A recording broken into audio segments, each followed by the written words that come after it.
Assalamualaikum warahmatullahi wabarakatuh. Perkenalkan, saya Nining Fatimah. Saat ini saya mengajar di SD Negeri Buah Gede sebagai guru kelas.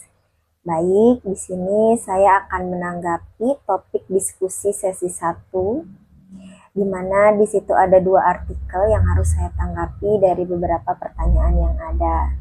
Yang pertama, apakah masalah yang ada di dalam artikel juga terjadi di tempat saya? Ya, beberapa masalah juga terjadi di tempat saya, diantaranya kurangnya kompetensi guru. Jadi ada beberapa guru yang mungkin masih belum bisa mengikuti perkembangan zaman saat ini. Di antaranya perkembangan teknologi yang semakin pesat. Nah, beberapa guru ini masih membutuhkan bantuan mengenai teknologi karena mereka belum bisa mengoperasikannya. Padahal teknologi ini sangat membantu baik dari segi administrasi, pelaporan, dan juga pembelajaran. Namun mereka masih membutuhkan bantuan. Semoga kedepannya ini bisa diatasi ya. Nah, untuk akses pendidikan dan juga sarana dan prasarana, alhamdulillah di tempat saya sudah terpenuhi lah. Yang pertama akses pendidikan. Akses pendidikan itu sekolah saya memang mudah dijangkau, mudah dilalui oleh siswa-siswa karena memang berada di tengah kota, berada di pusat kota, sehingga mudah untuk diakses menuju ke sekolah juga. Untuk sarana dan prasarana, alhamdulillah sudah cukup memadai meskipun ada beberapa yang masih kurang karena memang sekolah saya itu ditunjuk sebagai sekolah penyelenggara pendidikan inklusi.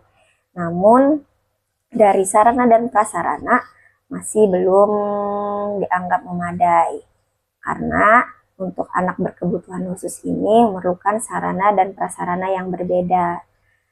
Ini juga sama untuk kedepannya, semoga nanti ada kebijakan-kebijakan untuk bisa membantu anak-anak inklusi ini dari segi sarana dan prasarana yang ada di sekolah. Kemudian yang kedua, bagaimana saran untuk mengatasi isu politik dan sosial budaya pendidikan? Isu sosial budaya ini memang sering menjadi penghambat keberhasilan peningkatan kualitas maupun pemerataan pendidikan. Nah, mungkin beberapa saran yang bisa dilaksanakan, diantaranya di sini ketika ada isu perbedaan budaya daerah, bahasa, salah satunya di tempat saya itu ada yang beberapa budaya bahasa bisa diatasi dengan bahasa pengantar yang fleksibel. Nah, di sini ada di tempat saya menggunakan di kurikulum terdapat juga muatan lokal bahasa daerah. Jadi bahasa ibu yang ada di daerah saya. Kemudian juga pemberdayaan orang tua dan komunitas. Jadi melibatkan stakeholder yang ada seperti tokoh-tokoh yang ada di sekitar sekolah. Kemudian ada juga sosial, politik, dan budaya bisa dengan membangun kesadaran bahwa pendidikan adalah hak semua anak, bukan kepentingan golongan atau politik tertentu. Kemudian mengoptimalkan program yang ada di daerah. Di daerah saya ada beberapa program, diantaranya program afirmasi KIP ya. Ada juga afirmasi dari Dewan gitu, yang bisa kita gunakan, optimalkan agar semua anak mempunyai kesempatan yang sama. Kemudian menyediakan ruang partisipasi masyarakat dalam pembuatan kebijakan pendidikan, sehingga keputusan itu bisa selaras dengan budaya dan sosial masyarakat setempat. Kemudian Di sini bagaimana kaitan isi artikel dengan materi modul dari BMP Studi Komparatif Pendidikan Dasar di berbagai negara. Nah, di sini artikel 1 itu membahas kualitas pendidikan yang dipengaruhi oleh kurikulum, guru, dan juga kebijakan. Nah, yang kedua membahas akses pendidikan yang dipengaruhi oleh pembangunan infrastruktur dan faktor sosial ekonomi. Nah, ini sejalan dengan modul 1 yang menekankan bahwa pendidikan dasar dipengaruhi oleh faktor sosial, politik, budaya, dan juga ekonomi.